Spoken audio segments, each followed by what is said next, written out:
সত্যবাদী ইসলাম আছে যেখানে, সত্য আছে যেখানে, ইসলাম আছে যেখানে, সত্য আছে সেখানে, কোরআন আছে যেখানে, সত্য আছে সেখানে।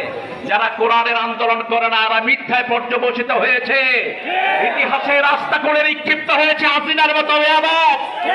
যারা সাইদি সাহেবের সাথে বেয়াদবি করেছে, একটাও বাঁচে নেই। উনি 1 বছরও সময় দেননি। তিনি বলেছিলেন আমাকে যদি শহীদ করা হয়, আল্লাহ যেন তার শাহাদাতকে কবুল করেন। ওই শাহাদাতের রক্ত এমন ভাবে তাদেরকে পুড়ে ছাই করে দিবে, দুনিয়াতে দাঁড়ানোর কোনো ক্ষমতা তারা পাবে না। আজকে একই অবস্থা হয়েছে, একজন করে আসছেন। এরকম নিশ্চিন্ন ভাবে পৃথিবী থেকে বিদায় হওয়া কোনো সংগঠন নাম আমরা জানি না। নেতাগুলো আগের রাতে হাঁটতেছিলেন বীর বিক্রমে শূন্য সামন্ত নিয়ে, পরের দিন সকালে দেখে নিজের বাচ্চাও নিজেকে আর সালাম দেয় না।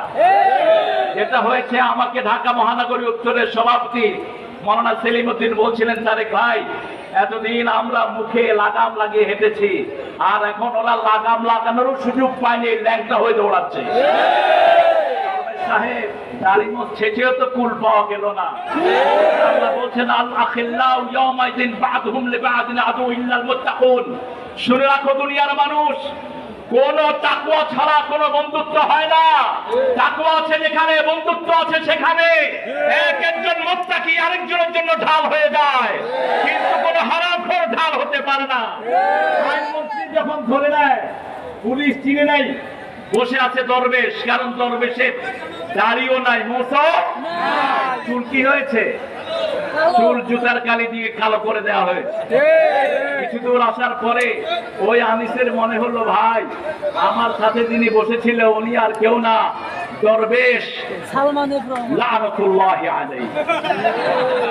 পুলিশ এসে তাড়াতাড়ি করে, আপনি সেই দরবেশ যিনি মাত্র 96-তে মাত্র 10,000 কোটি টাকার শেয়ার বাজার থেকে লুট করেছিলেন। এ সমস্ত জালেমদের ফাঁসি হবে এই বাংলার জমিনে। এরা যেন কোনোদিন আর পা তুলে দাঁড়াতে না পারে। আল্লাহর হাবিব বলছেন, ইত্তাকু ফিরাসাতাল মুমিন, মুমিনের দূরদর্শিতা থেকে বাঁচো। তারা আল্লাহর নূর দিয়ে সামনে দেখে, একটা কোথাও এদিক সেদিক হয়নি। 1 বছর আল্লাহ সময় দেয়নি, তার মধ্যেই তাদেরকে ধুয়ে মুছে আল্লাহ সাফ করে দিয়েছেন। আমাদের সামনে এখন একটা মাটি, একটা জায়গা, কোন জুলুম যেন আমরা না করি।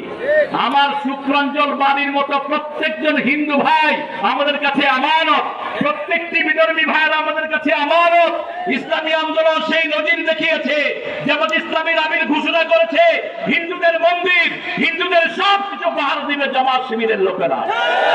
সিদ্ধান্ত আমরা স্থাপন করেছি, আগামী দিনে দিন ইসলামের দিন, আগামী দিনে তো হোক কোরআনের দিন। আল্লাহ আমাদের সবাইকে কোরআনের জন্য কবুল করুক। আসসালামু আলাইকুম ওয়া রাহমাতুল্লাহি ওয়া বারাকাতুহু।